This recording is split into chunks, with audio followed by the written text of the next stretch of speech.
Okay, welcome back. My chicken is steamed. It's up the back there. I'm just letting it rest. I haven't drained it yet. I will get to that later. So what I thought I would do is we go right back to the beginning, bring up recipe details, and we'll now do the cutter steps. So the cutter is amazing.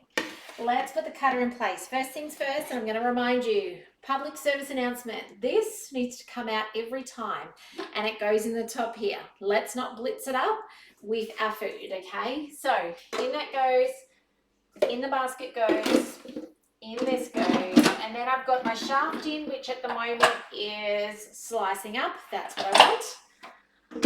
There we go. So it tells me that slicing side up. Fabulous. Place the cutter lid in position and insert the cabbage into the wide part of the feeder. Push, and I've got 1 minute, speed 4. I'm not using cabbage, by the way. I'm using lettuce because that's what I've got. It was supposed to be a coleslaw type thing. I'm going to do lettuce. It's nice, it's fresh. It's stinking hot at the moment, so it'll be really nice. I've just cut it into wedges. This is an iceberg. So I've cut it into wedges so that it will hopefully fit in here, which is what you'd want to do with your cabbage anyway. So up to speed 4. Here's the pusher. In it goes. And then, this happened to me yesterday. A piece of lettuce leaf gets stuck down the side. It doesn't want to budge. Okay, in with this. And the rest, I didn't do much lettuce. I probably should do more, but anyway. And that's done. Now remember, there'll be a sneaky bit stuck between the cutter and the lid. Okay, so wait for that to unlock. It'll be in here. Not so much stuff actually. Now I need, next we're doing the carrot, and I'm going to do apple, and we need it up the other way. So I'm just flicking that upside down now. I could transfer that aside. There's heaps of capacity in there, so I'm not too worried. It does say to transfer aside. Have a look at your capacity. I really do need to cut some more, but I didn't prep it, so I'll do that off camera. That's not going to be enough for 6 of us. Okay, disc the other way around. Place the carrots in the wide part of the feeder. So I've just got 2 carrots, washed, not peeled. 30 seconds, turn speed back to speed 4. So we're doing a thick grate.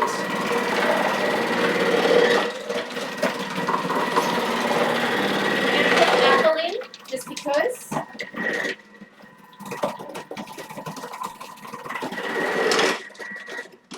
we're done. Remember the sneaky bit at the top, okay?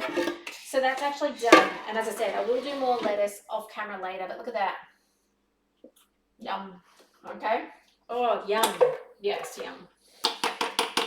Okay, so, and I just cut the core out of that apple, by the way. So our cutter is complete. I love that when I remove it, I have a clean bowl to work with. And a reminder, shaft out. So into my salad bowl. And now we're going to move on to making mayonnaise. Shaft goes up there, okay? Because then I know exactly where it is. Oops, spoon fell down. All right, transfer to a side, da-da-da. And then it was going to get you to do the step with the chicken that we just did, okay? And here we are. So it's asking for 1 clove of garlic and some herbs.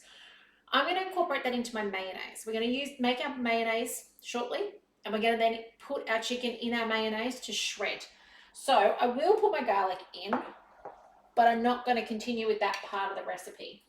So 1 garlic clove, so I'm just putting a teaspoon equivalent, or a little bit more maybe. We like garlic. And it's going to go in this mayo step, okay? So normally garlic, bunch of fresh herbs, not going to worry. And then it says to chuck it on the coleslaw mix. Place the poached chicken, and it wants to shred. Now we jump out, okay? So let's make mayonnaise, because the mayonnaise is about to come up where they actually ask you to put that in with the chicken and chuck it all together. Mayonnaise is really simple, okay? Once you master mayonnaise once, twice, it's a habit that you do not need a recipe for. So I'm going to reach up here and take an egg, fresh egg from the chickens. Thanks, chickens.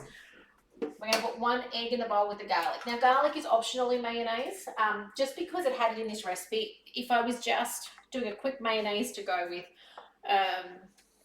some salmon for dinner or something, I may or may not reach for the garlic, okay? Dijon is not optional. Okay, 1 teaspoon of Dijon. A decent pinch of salt. Okay, probably, I don't know, what's that, 1/4 to 1/2. You need the salt. It cuts through the oil, okay? A decent amount of pepper. If you want to make this like a tartare, you want to get your capers out. You might want to get your anchovies out, and they go in at this point in time as well. And I need my acid. I did get my thing out. Where did I put it? Here it is. I'm going to use white vinegar today. You could use apple cider vinegar. You can use just, this is a white wine vinegar. You could use a squeeze of lemon juice. Again, it cuts through the oil. It's necessary. You see I'm still chewing on my apple? It's really nice. All right. Now, I need it on speed 4. I'm going to steal this lid back here. Or should I? Maybe I shouldn't. It's got chicken all over it. Maybe I'm going to shred it in the chicken. Nah, it's all right. We'll use that lid. All right. So, speed 4. That's our 3.5, 4 is where you need to be. If you go too fast, it'll flicker. Now, on our TM5 and our TM6, we can bring the scales up, and we need to emulsify now. Now, this needs to go slowly with the oil and trickle it through the lid. Okay, so this is sunflower oil, high olive sunflower oil. Don't go too heavy. Otherwise, if you go too heavy, it splits. And I shared with my Patreon friends the other day this, how to fix it, but I don't think I shared it to all of you guys about adding another egg back into it. Okay, so this will take about 200 grams, 1 egg, 200 to 250. If you go too much, then it splits. All right, my eggs are a little on the small side, so I will go for the 200, not the 250. Okay, because they are slightly small. Okay. And that's it, we've made mayonnaise. Like, how easy is that? Why would you buy it, yeah? Okay, look at that, homemade mayo. Yum. Well, let's taste it. Yum, okay? The only time it goes wrong is if you use an olive oil. It'll taste like olive oil. Yuck. All right, with avocado oil, not good either, okay? That's why you need a grapeseed oil, and sometimes they're a bit strong too, or a sunflower oil. So it's a flavorless oil. Yeah. Okay, back to our recipe. So you wanted to shred the chicken. We'll shred the chicken. I'm just mindful there's a step where it asks us to actually put some salt, some pepper, the mayonnaise, and some yogurt and stir it to combine. That's what I was looking for. So what I'm going to do is I'm just going to add the yogurt in now. Okay, sadly, I had to buy some the other day. I need to make some. I'm actually going to use this as my starter. Oh, it says 50 grams. I'm just going to have to guess. I didn't bring the scales up. This will add a really nice tang to it. My intent is to actually make a batch from this, because at $8 for a kilo, I can make it for the price of a long life, what is that, $1.60 carton. Why am I buying it for $8? Yep, I need to get organized at night time and cook it. All right, so I can put more salt and pepper in there. I don't feel like I need to. It says stir to combine, so to me that means put the bowl back, the lid back on, and let's just put it through for a couple of seconds. Now we're going to do the chicken shredding, okay? Now shredding chicken, super easy with a Thermomix. There is no need to be buying deli chicken, which is overpriced, for when you can make it yourself. So I've poached it. Let's strain it. So to strain it, I've got my funnel. I don't know if these are available in the mix shop anymore. They are awesome if you ever get a chance to get one. I'm going to use my lid. So this is, I'm keeping my liquid stock. Okay, so the plan here is I want to keep my liquid stock. I'm just going to take what I can off the top now. It's super hot. I'm not going to waste that. I have a second container, jar. It's a bit hot. There we go. All right. And this goes. Now, I'm going to change over tact in a second, because this chicken's going to want to fall out. So what I'm going to do is I'm going to take away my funnel, and I'm going to put my simmering basket that was on top earlier in place. Just make sure you have this right. Why is that not sitting right? Oh, they're the same size. It's a bit annoying. There we go. Oh, I knocked it. Did you see it? And then we go like this. So this allows I think I made a mess. I've made a really big mess. I'm making a really big mess over the sink. All right. I would ordinarily try and keep that, but since I'm making such a mess, let's do it over the sink. Said mess. All right, so I'm drained. Chicken goes in. I did still get nearly 2 litres worth. I can't complain. All right, drained chicken in. Let me just chuck a towel on this. I don't know if I was going to fit the rest in anyway. That could have been a little ambitious. Towel on there. All right, shredding. Let's get back to our shredding. 4 seconds, reverse speed 4. That's all you need to know. Lock that into your memory bank. Okay, 4 seconds, reverse speed 4. Now I could go back to this recipe step. It's got 3 seconds, reverse speed 3. Probably need a measuring cup. Nothing like making a mess. Sure, I'm not the only one, right? So, I don't think that's long enough. No, that's not long enough. It didn't even stir it properly. Admittedly, I am going off the recipe. So let's, Cookidoo probably would work fine if you didn't have all the mayonnaise in there already. But I've got all that beautiful food in there. So, reverse, speed 4, 4 seconds. Wait with me, watch this. Now let's have a look. You'll see. Okay, it was 5 seconds. Close. We're done. We now have shredded, mayonnaise covered chicken. Okay, so let's swing you around for a second. Just put you there. There you go. Now, yes, I could have taken some of the mayonnaise out and put it aside before I put the chicken through. Maybe I should have, but I'm not too worried. My family do like mayonnaise. It's kind of like a very soft dressing, so I'm not. But if you want to, take some out. You don't have to have it quite this sloppy. Okay. So shredding it through. I am going to put more lettuce into this just because that wasn't enough lettuce.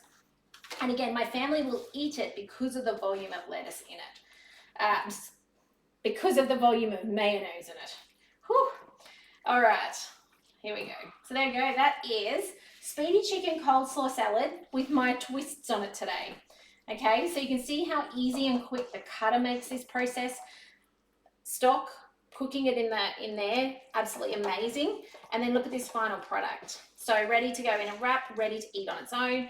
You've got really good nutrients in there. You know exactly what's in your food. How cool is that? So there you go. Make that today. Let me know what you think. I hope you learned some hints and tips how to do this amazingly in your Thermomix as well. And otherwise, I'll see you in the next video soon. Remember to subscribe, like, share. Yeah, do send this to your friends who have a Thermomix who need to get more out of their Thermomix. But take care, and I'll see you next video soon. Bye for now. Hello guys, welcome to TMX Adventures. Lisa here. Today we're going to try out a brand new recipe that I found on Cookidoo today, and I thought if I've just found it, you might not have seen it either. It's not yet rated. I suspect it's come in a collection just now. It is a cutter collection, but I'm not going to do the cutter part today. I may do it in the extension to this video on YouTube. So those of you who are brand new here, my name's Lisa.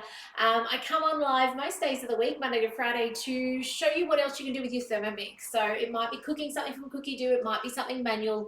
I've been a Thermomix consultant for 11 years now, and I love sharing with you guys, and I love making sure you're using your Thermomix to its fullest potential. So I have a TM6 on the bench, and I've got a blade cover peeler.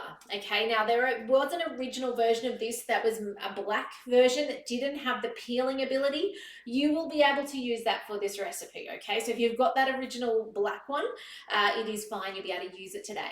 So yes, what I was gonna say is those of you on Facebook, say hi, engage in some way, then the algorithm knows to put it in your newsfeed. For those watching the replay on YouTube, you guys usually get an extension. So you'll get not only this video now, but you will see the cutter part. I'm going to make mayonnaise, going to put it all together. You guys get to see the full part. So make sure those of you on Facebook, in the nighttime when it goes up at 6 o'clock, make sure you get over there and check, jump to the part where you've seen and then start from there on in. So I'm not going to do the cutting part to start off with, but the cutter is amazing. If you haven't got a cutter with your TM5 or your TM6, get one, okay? I had those of you on Patreon, you know that you saw that I had visitors over the weekend, and it made it so incredibly simple to whip up a salad really quickly. I was able to just put it through the cutter, the lettuce, the cucumber, the tomatoes, and then have that out on a big platter for people to pick and choose what they liked. It's just so convenient. Okay, so and when the spiralizer comes for you guys to buy in the coming months, that goes inside as part of that cutter, which is super cool. So we're going to kick off this recipe down here where it says poached chicken, and it says to insert the blade cover and press down to secure. So we're going to click on that step, and it'll actually kick me off at that step. So it's halfway through the recipe. It is actually past the cutting part, okay? And there's even a video if you're not sure how to do this. It's actually really not hard. You just literally put it over the top and press down, and you'll see that there is then no gap. There's no gap between this silver little cog and the top of this. They sit nicely on each other. So if you can't get it on, just keep wiggling it until it sits down nicely. Okay, you'll know when it's in. Now it says 1500 of hot water. So I boiled the kettle beforehand, before we got online, but my kettle I think is only a litre. So this is actually poaching, which I'm super excited. I'm going to get 2 for 1 out of it. I'm actually going to get liquid stock, which I'm excited to have. So I'm not going to throw it away. The recipe says to drain it. I'm not going to drain it. I'm going to keep it. I'll use it in other recipes in the next couple of days. And then obviously you get your chicken. I like this recipe as well because you can use quite a bit of chicken. Like there are recipes that is a really quick chicken where you're cooking it off on the bottom, for TM6 only though, the one I'm about to mention. You use your high heat and you actually cook it off on the bottom. This one though, it's going to be poaching. It's in the water. So you can put more into it, which I really like. Okay, there's my hot water. Some chicken stock. Now, you guys know I don't do chicken stock. I don't do beef stock. I purely do veggie stock. And it goes in place of all of those things at any given time. Just check. Oh, somebody's double dipped a spoon. You know how I know? It's looking like it's got mold growing up the side. So I'm going to, when I get off camera, I'm not going to throw it all out. I'm going to scrape the sides, get rid of the moldy bits, and put it in my chicken scrap bucket over there. The bottom is still fine. Now, you guys have heard me talk about this stuff. You've heard me say you'll know when it's off. This is 4 months old, 5 months old, 6 months old, maybe longer. And as long as you use a clean spoon all the time, you don't tend to have any issues with it growing mold because the salt content is so high, it stops that. But if you put a floury spoon in or one out of the garlic paste or whatever the case might be, we actually tend to have a spoon that lives in here. So I'm very surprised. But the same token, that's when you know it's off. It's either going to smell bad because it's been contaminated with something, or it's going to be growing mold. And I just scrape the mold off. Okay? That's what my mum and my grandma would have done. I'm going to do it. A little bit of mold is what it is. So there we go. That's in. I don't tend to scrape it off, just to be just a little bit more detail. I won't scrape it off tomato paste, okay? Mind you, if our tomato paste ever goes moldy, it's because it was 99% scraped out already, and then it's just that little bit left. But yeah, tomato paste I don't know what exactly is in that, whereas I know exactly what's in this. I'm confident there is no protein in it that is going to go off. It is purely something that has contaminated the, I'm actually potentially thinking it's a flower that I can see growing because it's just on that outer top bit. It's nearly like it's been a bit dusty. I'm sure it wasn't dust. The lid has not been left off. So next up, it says some skinless chicken thighs or breast cut into pieces. I reckon I might have a little more. I reckon I have it closer to 600. All you have to make sure is that you're not over your max line on your bowl and that it's still submerged, right? Like you can't cook it if it's still... Oh, I did cut them into chunks beforehand. Don't really want to touch that. There we go. Oh, that bit went elsewhere. So there you go. It's 700. But I'm right on max. I'm okay with that. I don't think you could do more than that. Okay, lid and measuring cup. That's an interesting question. Hang on a second, guys. Where's the lid? Here's the lid. Oh, dropping things. Wine glass falling over. Okay, that there was on the drainer. Place the lid in the simmering basket on the mixing bowl lid, otherwise you're going to end up with a splatter all over your bench. And now it's got 12 minutes, 90 degrees, speed 1 reverse, and that's it. So if you want to see the rest of this recipe, look at these flies, they're terrible today. I wonder if a door's open. If you want to see the rest of this recipe where I use the cutter, I make mayonnaise, check it out on YouTube tonight. If you've got a friend or a family member who has a Thermomix, share these videos. Let's make sure they are getting the most out of their Thermomix. It's actually really cool to have your own little community of Thermomix friends where you can be like, oh my goodness, I made this cake, try this. Like, it's a really nice way of inspiring each other, and you'll get more out of your Thermomix. But start the community. 2025, share this with somebody, start that discussion, start sharing your favorite recipes back and forth to help yourself get more out of your Thermomix. And of course, watch all the videos, they're going to help as well with the tips. But there you go. This is how we can make chicken. It is going to shred, so it's going to be really tender and soft. You're going to have to see that on YouTube. You do not want to wait around while I talk for 12 minutes. Okay, so otherwise, guys, have a fantastic day. Take care in all you do. I'll see those of you who are on YouTube this evening, but we'll otherwise see you in the next video soon. Take care. We'll see you then. Bye for now.